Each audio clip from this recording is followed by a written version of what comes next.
Invest ചെയ്യാത്ത ഒരാളും എന്ത് ചെയ്തിട്ടില്ല, വളർന്നിട്ടില്ല. അത് നിങ്ങളുടെ സ്വന്തം ബിസിനസ് ആയിക്കോട്ടെ, അല്ലെങ്കിൽ നിങ്ങളുടെ മറ്റ് ഫിനാൻഷ്യൽ ഇൻസ്ട്രുമെന്റ്സിലുള്ള ആയിക്കോട്ടെ, if you don't invest you don't grow. World famous investor ആയിട്ടുള്ള വാറൻ ബഫെ, അദ്ദേഹത്തിൻ്റെതായിട്ടുള്ള ഒരു quote, don't save after you spend, don't save after you spend, spend after you save എന്നാണ്. ഹായ് ഫ്രണ്ട്സ്, എല്ലാവർക്കും പ്രൊജക്ട് ബേബിയുടെ പുതിയൊരു talk സീരീസിലേക്ക് സ്വാഗതം. ഇന്ന് നമ്മൾ ചർച്ച ചെയ്യാൻ പോകുന്നത് സമ്പാദ്യശീലങ്ങളെ പറ്റിയാണ്. നമ്മളോടൊപ്പം ഉള്ളത് പേഴ്സണൽ ഫിനാൻസ് മാനേജ്മെൻറ്റ് രംഗത്തെ പ്രശസ്തനായ ഷമീൽ സജ്ജാദാണ്. MBA ഫിനാൻസ് ഹോൾഡറായ അദ്ദേഹം സിർവ, ഫിൻബസ് എന്നീ കമ്പനികളുടെ CEO കൂടിയാണ്. നമുക്ക് അദ്ദേഹത്തോട് ചോദിച്ചറിയാം മാർക്കറ്റിലെ നിക്ഷേപ രീതികൾ നമുക്ക് എങ്ങനെ ഉപയോഗപ്പെടുത്താമെന്ന്. പല പ്രവാസികളും എന്തുകൊണ്ടാണ് സമ്പാദ്യം അല്ലെങ്കിൽ എന്തുകൊണ്ടാണ് ഒരു നീക്കിയിരിപ്പ് ഇല്ലാത്തതെന്ന് ചോദിച്ചാൽ അവരെല്ലാവരും പറയുന്നൊരു മറുപടി ഉണ്ട്, കിട്ടുന്ന സാലറി നാട്ടിലെ ചെലവിന് തികയുന്നില്ല എന്നുള്ളത്. എത്ര സാലറി കിട്ടുന്ന ആളും പറയുക ഇതേ വാക്ക് തന്നെ ആയിരിക്കും. എങ്ങനെ ആ ഒരു മൈൻഡ് സെറ്റ് നമുക്ക് മറികടക്കാൻ പറ്റും? ആ ഒരു മൈൻഡ് സെറ്റ് മറികടക്കേണ്ടത് വളരെ അത്യാവശ്യമാണ്. ഇപ്പോ വളരെ വേൾഡ് ഫേമസ് ഇൻവെസ്റ്റർ ആയിട്ടുള്ള വാറൻ ബഫെ, അദ്ദേഹത്തിൻ്റെതായിട്ടുള്ള ഒരു quote, don't save after you spend, don't save after you spend, spend after you save എന്നാണ്. എന്ന് പറഞ്ഞാൽ നമ്മളൊരു ഉദാഹരണത്തിലൂടെ മനസ്സിലാക്കുകയാണെങ്കിൽ, ഇപ്പൊ ഗൾഫിൽ 1,00,000 രൂപ സാലറി വാങ്ങിക്കുന്ന ഒരു വ്യക്തിയെ സംബന്ധിച്ചിടത്തോളം അദ്ദേഹത്തിന് 1,00,000 രൂപ സാലറി ഉണ്ട് എന്ന് അദ്ദേഹത്തിന് അറിയാം. അതേപോലെ തന്നെ വീട്ടുകാർക്കും സ്വാഭാവികമായിട്ടും അത് അറിയുന്നുണ്ടാവും. അപ്പോ അവരുടെ ആവശ്യങ്ങൾ 1,00,000 രൂപയിലേക്ക് വികസിക്കും. ഇനി നേരെ മറിച്ച് അതേ സ്ഥാനത്ത് അദ്ദേഹത്തിന് 2,00,000 രൂപയാണ് ഉള്ളത് എങ്കിൽ അവരുടെ ആവശ്യങ്ങൾ 2,00,000 രൂപയിലേക്ക് 5,00,000 രൂപയിലേക്കൊക്കെ വികസിക്കും. അപ്പൊ ആവശ്യങ്ങൾക്ക് എന്ന് പറയുന്നതിന് നമ്മൾ നിയന്ത്രണം ഏർപ്പെടുത്താത്തോടത്തോളം കാലം ആവശ്യങ്ങൾക്ക് സ്വയം നിയന്ത്രണം ഉണ്ടാവുക എന്ന് പറയുന്നത് സാധ്യമല്ല. ഒന്നും വേണ്ട, നമ്മളുടെ വണ്ടിയുടെ മോഡൽ മാറ്റിയാൽ, ഉദാഹരണത്തിന് ഒരു ഹൈ എൻഡ് വെഹിക്കിൾ നമ്മൾ വാങ്ങിക്കുകയാണെങ്കിൽ അതിന്റെ ടോട്ടൽ റണ്ണിങ് കോസ്റ്റ് അല്ലെങ്കിൽ അതിന്റെ മെയിൻ്റനൻസ് കോസ്റ്റ് എന്ന് പറയുന്നതിന് വളരെ കൂടുതലാണല്ലോ. ഒരു ഓഡി അല്ലെങ്കിൽ ഒരു മെർസിഡീസ് ബെൻസ് നമ്മൾ വാങ്ങിച്ചു കഴിഞ്ഞാൽ അതിന്റെ ഫ്യൂൽ എക്സ്പെൻസ്, അതിന്റെ മെയിൻ്റനൻസ് എക്സ്പെൻസ്, ഇതെല്ലാം വളരെ ഹൈ ആണ്. അപ്പോ ആ ഒരു കാറ് വാങ്ങിക്കാനുള്ള ഒരാളുടെ മൈൻഡ് സെറ്റ് എങ്ങനെ വരുന്നു? അദ്ദേഹത്തിന് ഇത്രയും ഇൻകം ഉണ്ട് എന്നുള്ള ആ ബോധ്യത്തിൽ നിന്നാണ് വരുന്നത്. അല്ലെങ്കിൽ അദ്ദേഹം ഉള്ള ഇൻകത്തിന് ഒന്നുകൂടി ലീവറേജ് ചെയ്തിട്ട് അത്തരത്തിലുള്ള ഒരു ജീവിത സാഹചര്യത്തിലേക്ക് പോവുകയാണ്. അപ്പോ നമ്മൾ കിട്ടുന്ന ശമ്പളം വാങ്ങിച്ചു, നമ്മളുടെ ആവശ്യങ്ങൾ നിവർത്തിച്ച് നമ്മൾക്ക് ഇൻവെസ്റ്റോ സേവോ ചെയ്യാമെന്ന് വെച്ചു കഴിഞ്ഞാൽ അത്തരം ഒരു സ്ട്രാറ്റജി ഒരിക്കലും പേഴ്സണൽ ഫിനാൻസിൽ എന്താവില്ല, ആവുകയില്ല എന്നുള്ളതാണ് അനുഭവങ്ങളുടെ വെളിച്ചത്തിൽ ഫിനാൻഷ്യൽ എക്സ്പേർട്സ് പറയുന്നത്. അവർ പറയുന്നത്, നിങ്ങൾക്ക് 1,00,000 rupees സാലറി ഉണ്ടെങ്കിൽ first decide how much you want to save. 1,00,000 രൂപ സാലറി ഉണ്ടെങ്കിൽ നിങ്ങൾ ആദ്യം എന്ത് ചെയ്യണം? ഇത്ര രൂപ ഞാൻ സേവ് ചെയ്യും, അത് ഇൻവെസ്റ്റ്മെന്റിലേക്ക് പോകും എന്നാണ് നിങ്ങൾ ആദ്യം തീരുമാനിക്കേണ്ടത്. ഉദാഹരണത്തിന് ഇപ്പോൾ 30,000 രൂപ whatever it is going to investment എന്ന് നിങ്ങൾ തീരുമാനിച്ചു കഴിഞ്ഞാൽ നിങ്ങളുടെ ഡിസ്പോസിബിൾ ഇൻകം എന്ന് പറയുന്നത് 70,000 രൂപ മാത്രമായിട്ട് കിട്ടും. അല്ലെങ്കിൽ 50,000 എന്ന് നിങ്ങൾ തീരുമാനിച്ചു കഴിഞ്ഞാൽ നിങ്ങളുടെ ഡിസ്പോസിബിൾ ഇൻകം 50,000 രൂപയാണ് എന്നുള്ള ബോധ്യം നിങ്ങൾക്കുണ്ടാവും. അപ്പോ സ്പെൻഡ് ചെയ്യാൻ കിട്ടുക 50,000 രൂപയേ ഉള്ളൂ എന്ന് പറഞ്ഞു കഴിഞ്ഞാൽ നിങ്ങളുടെ ലൈഫ് സ്റ്റൈൽ അതിനനുസരിച്ച് മാറും. അപ്പോ നിങ്ങൾ അവിടെ ജോലി ചെയ്യുന്ന കാലത്ത് അത് വളരെ ഹെൽത്തി ആയിട്ടുള്ള ഒരു ഇൻവെസ്റ്റ്മെന്റിലേക്ക് നിങ്ങൾ കണ്ടിന്യൂസ് ആയിട്ട് നിങ്ങൾ അത് ചാനലൈസ് ചെയ്യുകയാണ്. ആ സേവിങ്സ് മാത്രമല്ല നിങ്ങൾക്ക് ഉണ്ടാവുക, മണി ഏൺസ്, അതിനാണ് പാസീവ് ഇൻകം എന്ന് പറയുന്നത്, അല്ലെങ്കിൽ റിട്ടേൺസ്, ഇൻവെസ്റ്റ്മെന്റ് ഓൺ റിട്ടേൺസ് എന്ന് പറയാം. 50,000 രൂപ ഒന്നും വേണ്ട നമ്മളെ സംബന്ധിച്ചിടത്തോളം. നമ്മൾ ഇങ്ങനെ ഒന്ന് ആലോചിച്ച് നോക്കുക, 50,000 രൂപ നിങ്ങൾ ഒരു ഗോൾഡ് ETF നിങ്ങൾ എല്ലാ മാസവും നിക്ഷേപിച്ചിരുന്നുവെങ്കിൽ ആ യൂണിറ്റ്സിന്റെ വർത്ത് എന്ന് പറയുന്നത് ഇന്ന് ഹ്യൂജ് ആണ്. കാരണം ഗോൾഡ് അതിന്റെ ചരിത്രത്തിലെ ഏറ്റവും വലിയ വില നിലവാരം നിൽക്കുന്ന ഒരു സമയമാണ്. അത് അല്ലെങ്കിൽ നിങ്ങൾ അതൊരു മ്യൂച്വൽ ഫണ്ടിലേക്ക്, നല്ല ഒരു വളരെ എസ്റ്റാബ്ലിഷ്ഡ് ആയിട്ടുള്ള വളരെ നല്ല ടാക്സ് കോഡുള്ള ഒരു മ്യൂച്വൽ ഫണ്ടിലേക്ക് നിങ്ങൾ ഈ 50,000 രൂപയുടെ ഇൻവെസ്റ്റ്മെന്റ് പൂൾ ചെയ്തിരുന്നുവെങ്കിൽ, ചാനലൈസ് ചെയ്തിരുന്നുവെങ്കിൽ, ആ 50,000 ആ മ്യൂച്വൽ ഫണ്ടിൽ കിട്ടുന്ന റിട്ടേൺ കൂടി ആഡ് ചെയ്ത് നിങ്ങൾക്ക് ഇന്നൊരു വളരെ വലിയൊരു കോർപ്പസ് നിങ്ങൾക്ക് ഫോം ചെയ്യാൻ പറ്റും എന്നുള്ളതാണ് പേഴ്സണൽ ഫിനാൻസിലെ ബേസിക് തിയറി എന്ന് പറയുന്നത്. അപ്പോ നമ്മൾ മനസ്സിലാക്കേണ്ട ഒരു കാര്യം, ഇനിയെങ്കിലും മനസ്സിലാക്കേണ്ട കാര്യം, നമ്മൾ സ്പെൻഡ് ചെയ്തതിനു ശേഷം സേവിങ് എന്ന് പറയുന്നത് it's a failure strategy. Personal ഫിനാൻസിൽ കാര്യമായ ഇഫക്റ്റ് ഒന്നും ഉണ്ടാക്കാത്ത ആളുകൾ ചെയ്തു പരാജയപ്പെടുന്ന ഒരു സ്ട്രാറ്റജിയാണ് ഇൻവെസ്റ്റ് ആഫ്റ്റർ യു സ്പെൻഡ് എന്ന് പറയുന്നത്. നേരെ മറിച്ച് ഈ സ്ട്രാറ്റജി നമ്മൾ റിവേഴ്സ് ചെയ്യണം. അതാണ് സക്സസ്ഫുൾ ആയിട്ടുള്ള ആളുകൾ ചെയ്യുന്നത്. They will decide how much they, what percentage of their income they are going to save first thing. അത് whatever happens that will go to investments and savings. ബാക്കിയുള്ളത് മാത്രമേ അവരുടെ ഡിസ്പോസബിൾ ഇൻകം ആയിട്ട് അവർ കണക്കാക്കുന്നുള്ളൂ. അപ്പൊ അതിനനുസരിച്ച് അവർക്ക് സ്വാഭാവികമായിട്ടും അവരുടെ ജീവിതത്തിൽ നിയന്ത്രണം കൊണ്ടുവരേണ്ടി വരും. അതിനെ അവർ അഡാപ്റ്റ് ചെയ്യും. If you don't invest you don't grow എന്നുള്ളത് ഒരു ബേസിക് ആയിട്ടുള്ള പ്രിൻസിപ്പിൾ. ഇൻവെസ്റ്റ് ചെയ്യാത്ത ഒരാളും എന്ത് ചെയ്തിട്ടില്ല, വളർന്നിട്ടില്ല.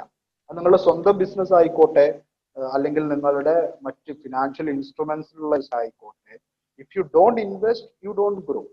അപ്പൊ ഇൻവെസ്റ്റ്മെന്റ്, റീഇൻവെസ്റ്റ്മെന്റ്, പ്രോഫിറ്റ്സിന്റെ നിങ്ങളുടെ ക്യാപിറ്റൽ ഇൻവെസ്റ്റ്മെന്റ്, അതിൽ ജനറേറ്റ് ചെയ്യുന്ന പ്രോഫിറ്റ്സിന്റെ റീഇൻവെസ്റ്റ്മെന്റ് എന്ന ഒരേ ഒരു തിയറിയാണ് പിന്നെ പേഴ്സണൽ ഫിനാൻസ് ആയാലും ജനറൽ ഫിനാൻസിലായാലും ഹ്യൂജ് ആയിട്ടുള്ള ഒരു വെൽത്തിലേക്ക് ഒരു മനുഷ്യനെ നയിക്കുന്ന, അല്ലെങ്കിൽ ആളെ കൊണ്ടെത്തുന്നത് ഈ ഒരു ബേസിക് തിയറി മാത്രമാണ്. കമ്പൗണ്ടിങ് ഇഫക്റ്റ് എന്ന് പറയുന്ന, നിങ്ങളുടെ ക്യാപിറ്റലിൽ നിങ്ങൾ വീണ്ടും ഏൺ ചെയ്യുന്നു, അതിന്റെ പ്രോഫിറ്റ്സിൽ നിങ്ങൾ വീണ്ടും ഏൺ ചെയ്യുന്നു. എക്സ്പോണൻഷ്യൽ ആയിട്ടുള്ള ഒരു ഗ്രോത്ത് നിങ്ങളെ സംബന്ധിച്ചിടത്തോളം നിങ്ങളുടെ ഇൻവെസ്റ്റ്മെന്റിൽ കിട്ടും. ഇതല്ലാത്ത ഒരു രീതിയും നാളെ വരെ ആരും കണ്ടുപിടിച്ചിട്ടില്ല. അപ്പൊ ഇതിലുള്ള ഒരു ബേസിക് ഡിസിപ്ലിൻ എത്രത്തോളമാണ് എന്നുള്ളതിനനുസരിച്ചാണ് ആരാണെങ്കിലും, ഇപ്പൊ ഞാനാണെങ്കിലും നിങ്ങളാണെങ്കിലും വേറെ ഏതൊരു വ്യക്തിയാണെങ്കിലും ഈ ഒരു സംഗതി ഫോളോ ചെയ്യുന്നുണ്ടോ എന്നുള്ളതിനനുസരിച്ചിരിക്കും നമ്മളുടെ financial security. If you don't invest you don't grow. അതൊരു നമുക്കൊരു ഗോൾഡൻ റൂൾ ആക്കി തന്നെ ഫോളോ ചെയ്യാൻ പറ്റുന്ന ഒരു ഇതാണ്. മാറ്റമില്ലാത്ത റൂൾ ഹാബിറ്റ്സ് ആയിരുന്നു. അതായത് മാറ്റം ഒരാൾക്ക് വേണ്ടിയും മാറ്റമില്ലാത്ത ഒരു റൂളാണ്. If you don't invest you don't grow. അപ്പൊ നിങ്ങളുടെ സമ്പന്നത അല്ലെങ്കിൽ നിങ്ങളുടെ സൗകര്യങ്ങൾ എന്ന് പറഞ്ഞാൽ നിങ്ങൾക്ക് ക്യാഷ് ഫ്ലോ കിട്ടുന്നിടത്തോളം കാലം മാത്രമേ ഉണ്ടാവുള്ളൂ. നിങ്ങൾക്കൊരു രോഗം വന്നു, അല്ലെങ്കിൽ നിങ്ങൾക്ക് ജോലി നഷ്ടപ്പെട്ടു, അതോടുകൂടി നിങ്ങൾ ദരിദ്രനായി തീർന്നു. എന്നാൽ ഇൻവെസ്റ്റ് ചെയ്യുന്ന ഒരാളെ സംബന്ധിച്ചിടത്തോളം അതല്ല. അയാൾ അന്നും സമ്പന്നനാണ്, ഇന്നും സമ്പന്നനാണ് എന്നുള്ള വ്യത്യാസം. ഇപ്പൊ ഇതിൽ പറഞ്ഞ പോലെ ഒരു രോഗം വന്നോ അല്ലെങ്കിൽ വേറൊരു പെട്ടെന്ന് ഒരു പ്രതിസന്ധി വന്നോ, ഈ പേഴ്സണൽ ഫിനാൻസിൽ തന്നെ പറയുന്ന വേറൊരു കൺസെപ്റ്റ്, ഒരു എമർജൻസി ഫണ്ട് എന്നുള്ളത്. അത് നമ്മുടെ ഇടയിൽ വളരെ കുറവായിട്ടുള്ള ഒരു പ്രാക്ടീസ് ആണ്. അതിനെപ്പറ്റി ഒന്ന് കൂടുതൽ വിശദീകരിക്കും. അതിൽ തന്നെ ഇപ്പോ താങ്കൾ ചോദിച്ചത് പേഴ്സണൽ ഫിനാൻസിലെ ഒരു സെക്കൻഡ് ലെവൽ അല്ലെങ്കിൽ third level question. First principle, നമ്മൾ മനസ്സിലാക്കേണ്ട ഫസ്റ്റ് പ്രിൻസിപ്പിൾ, നിങ്ങൾ irrespective of how much U earn, നിങ്ങൾ എത്ര സമ്പാദിക്കുന്നു എന്നുള്ളത് പരിഗണിക്കാതെ നിങ്ങളുടെ വരുമാനത്തിന്റെ നിശ്ചിത ശതമാനം ഇൻവെസ്റ്റ്മെന്റിലേക്ക് പോകണം.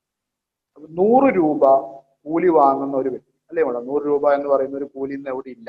500 രൂപ കൂലി വാങ്ങുന്ന ഒരു ആളാണെങ്കിൽ അയാളുടെ 500 രൂപ കൂലിയിൽ നിന്നും നിശ്ചിതമായിട്ടുള്ള ഒരു പെർസെൻറ്റേജ് ഇൻവെസ്റ്റ്മെന്റിലേക്ക് പോയാൽ അയാളും ഒരു കാലത്ത് സമ്പന്നനായിരിക്കും. There is no doubt about it. അപ്പോ ഈ അങ്ങനെയുള്ള ജോലികൾ ചെയ്യുന്ന ആളുകൾ എന്തുകൊണ്ട് സമ്പന്നനാവുന്നില്ല എന്ന് ചോദിച്ചു കഴിഞ്ഞാൽ, ബിക്കോസ് ദേ ഡോണ്ട് ഇൻവെസ്റ്റ്. അവർ അന്നന്ന് കിട്ടുന്നത് അവരുടെ ആവശ്യങ്ങൾക്ക് വേണ്ടി ചെലവഴിക്കുന്നു, അവർ അതേ രീതിയിൽ തുടരുന്നു എന്നുള്ളതാണ്. അപ്പൊ ഈ റൂൾ എന്ന് പറയുന്നത് നിങ്ങളുടെ സാലറിയുടെ സൈസുമായിട്ട് ഒരു തരത്തിലും എന്തില്ല. നിങ്ങൾക്ക് കൂടുതൽ സാലറി ഉണ്ടെങ്കിൽ നിങ്ങൾ കൂടുതൽ ഇൻവെസ്റ്റ് ചെയ്യാം, ആ ഒരു ഡിഫറൻസേ ഉള്ളൂ. പക്ഷേ ഇൻവെസ്റ്റ്മെന്റ് എന്ന് പറയുന്ന ബേസിക് സ്കിൽ അല്ലെങ്കിൽ ആ ബേസിക് റൂള് മനസ്സിലാക്കുകയും അത് ഫോളോ ചെയ്യുകയും ചെയ്യുന്ന ഒരാള്, അയാൾ ഇന്ന് ജീവിതത്തിന്റെ ഏത് മേഖലയിലാണെങ്കിലും ശരി, one day he is going to be better than what he is today. അല്ലെങ്കിൽ അത് സംഭവിക്കുന്നില്ല എന്നുള്ളതാണ്. ഇനി അടുത്ത സംഗതിയിലേക്ക്, അതായത് ഇൻവെസ്റ്റ്മെന്റിനെ തന്നെ നമ്മൾ വീണ്ടും എന്ത് ചെയ്യേണ്ടതുണ്ട്? സെഗ്രിഗേറ്റ് ചെയ്യേണ്ടതുണ്ട്. ഇൻവെസ്റ്റ്മെന്റിന് നമ്മൾ നടത്തുന്ന ഇൻവെസ്റ്റ്മെന്റ് ഒരു പരിധി എത്തുമ്പോൾ വാട്ട് വി ഷുഡ് ഡു, അതിൽ നിന്നൊരു portion you should keep it as an emergency fund. താങ്കൾ പറഞ്ഞതുപോലെ തന്നെ ഗൾഫിൽ ജോലി ചെയ്യുന്ന ഒരാളുടെ ഉദാഹരണം നമ്മൾ കോണ്ടെക്സ്റ്റുവൽ ആയിട്ട് സംസാരിക്കുകയാണെങ്കിൽ, ഗൾഫിൽ ജോലി ചെയ്യുന്ന ഒരാളുടെ ഒരു ഉദാഹരണം നമ്മൾ എടുക്കുക. അയാൾ 1,00,000 രൂപ, നാട്ടിൽ 1,00,000 രൂപ സാലറി വാങ്ങി, അയാൾ തീരുമാനിച്ചു 30,000 രൂപ ഇൻവെസ്റ്റ്മെന്റിലേക്ക് പോകാം, ബാക്കി 70,000 രൂപ മാത്രമേ ചെലവുകളിലേക്ക് പോകൂ എന്നാൾ തീരുമാനിച്ചു കഴിഞ്ഞാൽ 30,000 രൂപ അയാൾ ഇൻവെസ്റ്റ് ചെയ്തു. 12 മാസം അയാൾ ഇൻവെസ്റ്റ് ചെയ്താൽ 3,60,000 രൂപ അയാളുടെ ഇൻവെസ്റ്റ്മെന്റ് മാത്രമായിട്ടുണ്ടാവും. ഒരു വർഷത്തെ അയാളുടെ റിട്ടേൺ എന്ന് പറയുന്നത് ജസ്റ്റ് 10% ആണെങ്കിൽ ഏകദേശം അയാൾക്ക് 30,000 അല്ലെങ്കിൽ 25,000 മുതൽ 30,000 രൂപ വരെയുള്ള റിട്ടേൺ, അല്ലെങ്കിൽ 20,000 to 30,000 റുപ്പീസിന്റെ റിട്ടേൺ ഒറ്റ ലംസമായിട്ടല്ലല്ലോ ഇത് ചെയ്യുന്നത്, ഓരോ മാസം കൂടുമ്പോഴാണ് നമ്മൾ ഇൻവെസ്റ്റ്. അപ്പോൾ 20,000 രൂപ അല്ലെങ്കിൽ 30,000 രൂപയുടെ റിട്ടേൺസ് ഇൻവെന്റിൽ വന്നു. അതെല്ലാം കൂട്ടി ആ കോർപ്പസ് 4 ലക്ഷമായി. അടുത്ത വർഷം അയാൾ 10% ഏൺ ചെയ്യുന്നത് ഈ 4 ലക്ഷത്തിന്റെ മുകളിലാണ്, അല്ലാതെ ആദ്യത്തെ പോലെ 30,000 മുകളിലല്ല. അതോടൊപ്പം തന്നെ അയാൾ എന്ത് ചെയ്യുന്നു, വീണ്ടും 30,000 അതിലേക്ക് ആഡ് ചെയ്തുകൊണ്ടേയിരിക്കും. ഈ ലെങ്ത് ഓഫ് ടൈം, അതുപോലെ തന്നെ റെഗുലാരിറ്റി ഓഫ് ഇൻവെസ്റ്റ്മെന്റ് അയാൾ കീപ് ചെയ്ത് കഴിഞ്ഞാൽ അയാൾ വളരെ ചെറിയ സമയം കൊണ്ട് അയാൾ കോടീശ്വരനായി തീരും. അയാൾക്ക് 10% റിട്ടേൺസ് ഇയർലി അയാളെ സംബന്ധിച്ചിടത്തോളം ഉണ്ട് എങ്കിൽ he requires less than 5 years to become a crorepati. ഒരു കോടീശ്വരനാകാൻ അയാൾക്ക് ഒരു 5-6 വർഷത്തിനുള്ളിൽ സാധിക്കും എന്നുള്ളതാണ്. കാരണം എന്താണ്? എക്സ്പോണൻഷ്യൽ ഗ്രോത്ത് ഓഫ് റിട്ടേൺ ആണ് കിട്ടുക. Compounding effect. Albert Einstein compounding ഇഫക്റ്റിനെ കുറിച്ച് പറഞ്ഞത് it is the 8th wonder of the world എന്നാണ്. എനിക്ക് ഇതുവരെ ഫുള്ളായിട്ട് മനസ്സിലാകാത്ത ഒരു ഫിനോമിനൻ ആണ് ദ പവർ ഓഫ് കമ്പൗണ്ടിങ്. ആരാണ് പറഞ്ഞത്? ലോക പ്രശസ്ത ശാസ്ത്രജ്ഞനായിട്ട് ആൽബർട്ട് ഐൻസ്റ്റീൻ പറഞ്ഞു. അപ്പൊ ഈ കമ്പൗണ്ടിങ്ങിന്റെ രഹസ്യം, ഫിനാൻസില് കമ്പൗണ്ടിങ്ങിനെ കുറിച്ച് പറയുന്നത് it is what the rich do and what the poor don't know എന്നാണ്. അതായത് ധനികരായിട്ടുള്ള ആളുകൾ അവരുടെ ജീവിതത്തിൽ പ്രാവർത്തികമാക്കുന്നതും ദരിദ്രരായിട്ടുള്ള ആളുകൾക്ക് അതിനെക്കുറിച്ച് ഒന്നും അറിയാത്തതുമായിട്ടുള്ള ഒരു കാര്യമാണ് കമ്പൗണ്ടിങ് ഇഫക്റ്റ് എന്ന് പറയുന്നത്. അപ്പൊ റെഗുലർ ഇൻവെസ്റ്റ്മെന്റ് എന്ന് പറയുമ്പോൾ അത് ജസ്റ്റ് പാസീവ് സേവിങ്സ് അല്ല. നമ്മള് 30,000 രൂപ നീക്കിയിരിപ്പ്, ഒരു വർഷം കൊണ്ട് അത് 3,60,000 ആകും, 2 വർഷം കൊണ്ട് അത് 7,20,000 രൂപയാകും. ഇതല്ല അതിന്റെ concept. It is much stronger. അതിന്റെ പവർ എന്ന് പറയുന്നത് ഇതിനേക്കാളൊക്കെ വളരെ ഉപരിയാണ്. നിങ്ങൾ ഇൻവെസ്റ്റ് ചെയ്യുന്നതിൽ ആവറേജ് നിങ്ങൾ ഒരു 10% നിങ്ങൾക്ക് റിട്ടേൺ കിട്ടുന്നുണ്ട് എങ്കിൽ after 3 years or 4 years the investment will be sizable investment. Okay, അപ്പോ ഇതിൽ നിന്നും നമുക്ക് എന്ത് ചെയ്യാവുന്നതാണ്? ആ ഇൻവെസ്റ്റ്മെന്റ് റിട്ടേൺസിൽ നിന്നും തന്നെ നമുക്കൊരു കോർപ്പസ് ക്രിയേറ്റ് ചെയ്യാവുന്നതാണ് ഫോർ എമർജൻസി. അതുപോലെ തന്നെ അതുപോലെയുള്ള ഒരുപാട് പ്രൊഡക്ട്സ് ഇന്ന് അവൈലബിൾ ആണ്.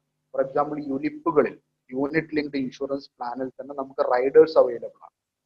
നമ്മൾ ഇൻവെസ്റ്റ് ചെയ്യുന്നത് യൂണിറ്റ് ലിങ്ക്ഡ് ഇൻഷുറൻസ് പ്ലാനിലാണെങ്കിൽ mutual fund investment plus insurance protection plus medical benefits എന്നുള്ള രീതിയിൽ നമുക്ക് എന്ത് ചെയ്യാൻ പറ്റും? ഇൻവെസ്റ്റ്മെന്റ് ചെയ്യാൻ പറ്റും. അപ്പോൾ നിങ്ങളെ സംബന്ധിച്ചിടത്തോളം മെഡിക്ലെയിം പോലെ എല്ലാ വർഷവും പ്രീമിയം അടക്കേണ്ടതില്ല. ഓരോ വർഷവും നിങ്ങൾക്ക് എന്ത് ചെയ്യേണ്ടതില്ല? ഓരോ വർഷവും നിങ്ങൾക്ക് ഇൻഷുറൻസ് പ്രീമിയം റിന്യൂ ചെയ്ത് നിങ്ങളുടെ പോളിസി റിന്യൂ ചെയ്യേണ്ട ആവശ്യമില്ല. യുലിപ്പിൽ തന്നെ അതിന്റെ റൈഡർ ആയിട്ട് നിങ്ങൾക്ക് ജനറൽ ഹോസ്പിറ്റലൈസേഷനുള്ള OP ഫീസ് വരെ റീഇംബേഴ്സ് ചെയ്യുന്ന സ്കീംസ് ഇന്ന് അവൈലബിൾ ആണ്. അപ്പോൾ ഇൻവെസ്റ്റ്മെന്റിന്റെ ആദ്യം നമ്മളുടെ ശമ്പളം എത്ര തന്നെ ചെറുതാണെങ്കിലും വലുതാണെങ്കിലും അതിന്റെ നിശ്ചിത ശതമാനം സൈസബിൾ ആയിട്ടുള്ള ഒരു പോർഷൻ കൃത്യമായി ഇൻവെസ്റ്റ് ചെയ്യുക എന്നുള്ളതാണ് ഒന്നാമത്തെ കാര്യം. രണ്ടാമത്തേത്, ആ ഇൻവെസ്റ്റ്മെന്റ് ഗ്രോ ചെയ്യുന്നതിനനുസരിച്ച് അതിൽ നമ്മൾ കമ്പാർട്ട്മെന്റ്സ് ഉണ്ടാക്കുക. This is for emergencies, this is for the marriage of my children, അല്ലെങ്കിൽ ഈ എന്റെ ഇൻവെസ്റ്റ്മെന്റ് ഇത്ര പോർഷൻ ഈ എന്റെ കണ്ടിൻജൻസി ഫണ്ടാണ്, അപ്രതീക്ഷിതമായിട്ട് വരുന്ന കാര്യങ്ങൾക്ക് വേണ്ടി യൂസ് ചെയ്യുന്ന ഫണ്ടാണ് എന്നുള്ള രീതിയിലൊക്കെ ആളുകൾക്ക് ഇത് പ്ലാൻ ചെയ്ത് മുന്നോട്ട് പോകാൻ സാധിക്കുമെങ്കിൽ they will be much better off than what they are now. അപ്പോൾ ഇതാണ് ഞാൻ ആദ്യം സൂചിപ്പിച്ചത്. ഇത്തരത്തിലുള്ള ഫിനാൻഷ്യൽ ലിറ്ററസി എന്ന് പറയുന്നത് ഏറ്റവും വലിയ ലൈഫ് സ്കില്ലാണ്.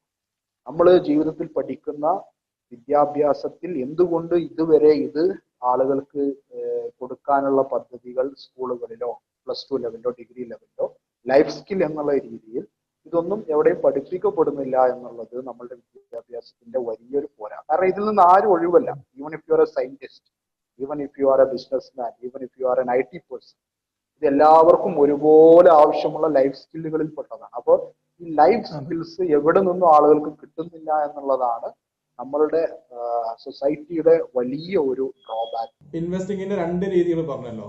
ഒന്ന് മ്യൂച്വൽ ഫണ്ടും പറഞ്ഞു, പിന്നെ ഒന്ന് ഷെയർ മാർക്കറ്റിലെ ഇൻവെസ്റ്റിങ്ങും. ഇത് രണ്ടും തമ്മിലുള്ള വ്യത്യാസം എന്താണ്? അതുപോലെ ഒരു ഷെയർ മാർക്കറ്റിലെ സാധാരണക്കാരന്, ഒരു വളരെ കുറഞ്ഞൊരു ഇൻകം ഉള്ള ഒരാൾക്ക് ഏതാണ് ഏറ്റവും ബെറ്റർ ആയിട്ടുള്ളത് തുടക്കം എന്നുള്ള നിലക്ക്? നമ്മളുടെ ഫിനാൻഷ്യൽ സിസ്റ്റം ഒരുപാട് അഡ്വാൻസ് ചെയ്തിരിക്കുന്നു. ഒരുപാട് മേഖലകൾ നമുക്ക് അവൈലബിൾ ആണ്. അപ്പോൾ ഓരോരുത്തരുടെയും പ്രിഫറൻസ് അനുസരിച്ച്, വിശ്വാസങ്ങൾ അനുസരിച്ച്, ഇപ്പൊ മുസ്ലിങ്ങളെ സംബന്ധിച്ചിടത്തോളം നമുക്ക് ഫിക്സഡ് ഡെപ്പോസിറ്റ്സോ അങ്ങനെയുള്ള ഇൻട്രസ്റ്റ് ഏർണിംഗ് സെക്യൂരിറ്റീസോ ഒന്നും പറ്റുകയില്ല. അപ്പോൾ നമുക്ക് ഓൾട്ടർനേറ്റീവ്ലി നമുക്ക് ചെയ്യാൻ പറ്റുന്ന മേഖലകളിൽ ഒന്നാണ് മ്യൂച്വൽ ഫണ്ട്സ് എന്ന് പറയുന്നത്. മ്യൂച്വൽ ഫണ്ട്സിനെ സംബന്ധിച്ചിടത്തോളം ആളുകളുടെ ഒരു ധാരണ എന്ന് പറഞ്ഞാൽ അതിന്റെ വാല്യൂ ഇങ്ങനെ വളരെ ഫ്ലക്ച്വേറ്റ് ചെയ്തുകൊണ്ടിരിക്കും, ഒട്ടും സേഫ് അല്ലാത്ത ഒരു ഇൻവെസ്റ്റ്മെന്റ്. പക്ഷേ ഇതും നമ്മളുടെ ഫിനാൻഷ്യൽ ലിറ്ററസിയുടെ അഭാവം കൊണ്ടുണ്ടാകുന്ന ഒരു ധാരണയാണ്. കാരണം ഈ നേരത്തെ പറഞ്ഞതുപോലെ ഒരു സിസ്റ്റമാറ്റിക് ഇൻവെസ്റ്റ്മെന്റ് ആണ് നിങ്ങൾ ചെയ്യുന്നത്. Every month you are investing a certain portion of your income into a mutual fund. ഒരിക്കലും തന്നെ നിങ്ങളെ സംബന്ധിച്ചിടത്തോളം വലിയ ലോസുകൾ വരില്ല. കാരണം എന്താണെന്ന് വെച്ച് കഴിഞ്ഞാൽ നിങ്ങളുടെ ഇൻവെസ്റ്റ്മെന്റ് തന്നെ നിങ്ങളുടെ യൂണിറ്റ്സ് ഒരു ആവറേജ് പ്രൈസിലാണ് പർച്ചേസ് ചെയ്തുകൊണ്ടിരിക്കുക. ഫോർ എക്സാമ്പിൾ, ഒരു മ്യൂച്വൽ ഫണ്ട് യൂണിറ്റ് ഒരു പെർട്ടിക്കുലർ മന്തിൽ 20 രൂപയായിരുന്നു. അടുത്ത മാസം അത് 18 രൂപയിലേക്ക് ഇറങ്ങി. അപ്പൊ നിങ്ങൾ യൂണിറ്റ്സ് വാങ്ങിക്കുന്നത് 18 രൂപക്കാണ്. പിന്നെ അത് 21 ആയാൽ നിങ്ങൾ വാങ്ങിക്കുന്ന 21-നാണ്. മാർക്കറ്റിൽ മേജർ ആയിട്ടുള്ള ഡിപ്സ് വരുന്ന സമയത്ത് നിങ്ങൾ മ്യൂച്വൽ ഫണ്ടിൽ വീണ്ടും ഇൻവെസ്റ്റ് ചെയ്യുമ്പോൾ വളരെ ലോ കോസ്റ്റിലുള്ള NAV യൂണിറ്റ്സ് നിങ്ങളുടെ പോർട്ട്ഫോളിയോയിലേക്ക് ആഡ് ആവും. അപ്പൊ you are catching the average of the market. ഇപ്പോൾ പേഴ്സണൽ ഫിനാൻസിലുള്ള മറ്റൊരു ടെക്നിക്ക് അല്ലെങ്കിൽ പേഴ്സണൽ ഫിനാൻഷ്യൽ ഡിസിപ്ലിൻ ഒരാളിൽ ഇൻസ്റ്റിൽ ചെയ്യാനും മാർക്കറ്റിന്റെ ഫ്ലക്ച്വേഷൻസിൽ നിന്നും ഒരാളെ സുരക്ഷിതനാക്കാനും പറയുന്ന ഒരു തമ്പ് റൂൾ, ഒരു ഗോൾഡൻ റൂൾ എന്ന് പറയുന്നത്, select a number of your choice. നിങ്ങൾക്ക് ഇഷ്ടപ്പെട്ട ഒരു നമ്പർ തിരഞ്ഞെടുക്കാം. For example 3. What you do, you put money into the market on the 3rd of the month, 13th of the month and 23rd of the month. Okay, അല്ലെങ്കിൽ 5 ആണ് നിങ്ങളുടെ favourite number എന്ന് പറഞ്ഞാൽ you purchase the units അല്ലെങ്കിൽ put money into the market on the 5th, 15th and 25th of every month. അപ്പോൾ ഇവിടെ ആ നമ്പറിന് യാതൊരു പ്രസക്തിയും ഇല്ല.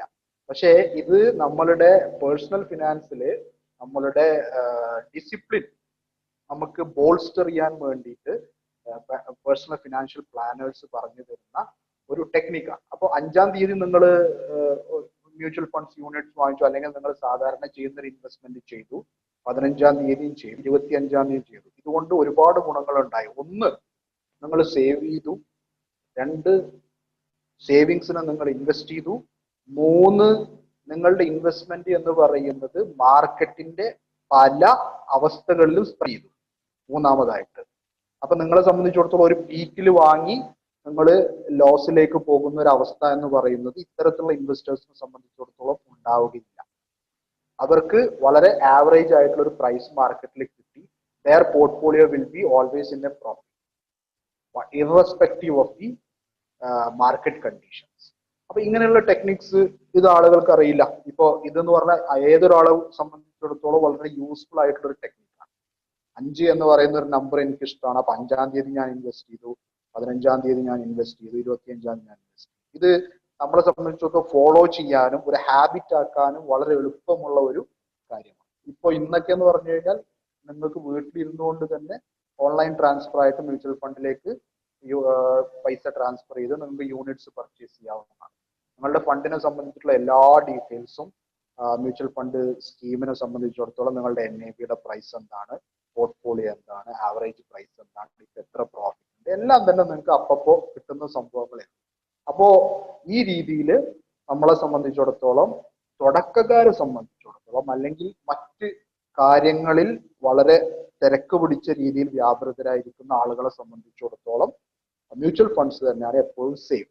എന്നാൽ ചില ആളുകളെ സംബന്ധിച്ചിടത്തോളം അവർക്ക് കുറച്ചുകൂടി റിസ്ക് എടുക്കാനുള്ള, അല്ലെങ്കിൽ കുറച്ചുകൂടി പേഴ്സണൽ ആയിട്ടുള്ള അനാലിസിസ്, കാര്യങ്ങൾ കണ്ടെത്തുക, കാര്യങ്ങൾ അനലൈസ് ചെയ്യുക, അതിന്റെ ബേസിസിൽ ഡിസിഷൻ എടുക്കുക, അങ്ങനെ ആ ഡിസിഷൻ വിജയിക്കുമ്പോൾ ഉണ്ടാകുന്ന ഒരു ജോയ്, ഒരു ട്രയംഫ്, ഒരു ഫീലിംഗ് ഓഫ് ട്രയംഫ് എന്ന് പറയുന്നതൊക്കെ ആഗ്രഹിക്കുന്ന സൈക്കോളജിയുള്ള ആളുകളാണ്. അവരെ സംബന്ധിച്ചിടത്തോളം ഉള്ള പൈസ എല്ലാതും ഒരു ഇൻവെസ്റ്റ്മെന്റ് മോഡിലേക്ക് തിരിച്ചുവിടുക എന്ന് പറയുന്നതും പേഴ്സണൽ ഫിനാൻസിൽ ആരും അഡ്വൈസ് ചെയ്യാത്ത കാര്യമാണ്. Should always have enough diversification. ഏതെങ്കിലും ഒരു മാർക്കറ്റിന് എന്തെങ്കിലും ഒരു ഡിപ്പോ അല്ലെങ്കിൽ ഒരു അൺഎക്സ്പെക്ടഡ് ആയിട്ടുള്ള ഒരു ഫോളോ വന്നു കഴിഞ്ഞാൽ there will be other assets to fall back on. അപ്പോ അത്ര ആളുകളെ സംബന്ധിച്ചിടത്തോളം maybe a part of their portfolio, maybe 20%, 30% അവർ ഇൻവെസ്റ്റ് ചെയ്യുന്ന പൈസയുടെയാണ്, ഞാൻ മൊത്തം ഇൻകത്തിന്റെ അല്ല.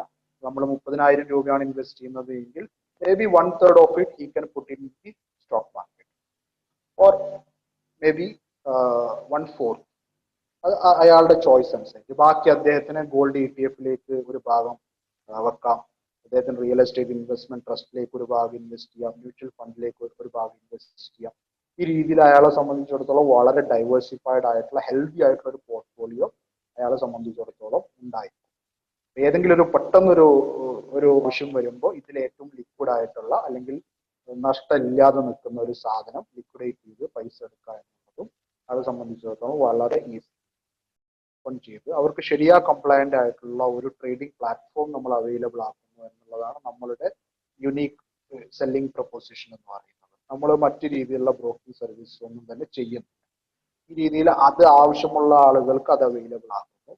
ഇനി മറ്റു ബ്രോക്കേഴ്സിന്റെ അടുത്ത് ഓൾറെഡി അക്കൗണ്ട് ഉള്ള, ഒരുപാട് കാലമായിട്ട് ട്രേഡ് ചെയ്തുകൊണ്ടിരിക്കുന്ന, എന്നാൽ ഇനി അങ്ങോട്ട് ശരിയാ കംപ്ലയന്റ് ആയ രീതിയിൽ മാത്രം ട്രേഡ് ചെയ്യാൻ ഉദ്ദേശിക്കുന്ന ആളുകൾക്ക് നമ്മൾ അഡ്വൈസറി സർവീസസ് പ്രൊവൈഡ് ചെയ്യാറുണ്ട്. ഒരു ഡെയിലി സ്റ്റോക്ക് റെക്കമെൻഡേഷൻ എന്നുള്ള രീതിയിൽ റിസർച്ച് ലിസ്റ്റ് ഓഫ് സ്റ്റോക്ക്. നമ്മൾ വ്യക്തികൾ എന്നുള്ള നിലയിലും സ്ഥാപനങ്ങൾ എന്നുള്ള നിലയിലും നമ്മൾ മനസ്സിലാക്കേണ്ടത് change is always at the door step. അത് നമ്മൾ ഉദ്ദേശിക്കാത്ത രീതിയിലാണ് വരുന്നത്. നമ്മൾ ഉദ്ദേശിക്കാത്ത രീതിയിൽ നമ്മളെ അത് മാറ്റുകയും ചെയ്യും. ഇത്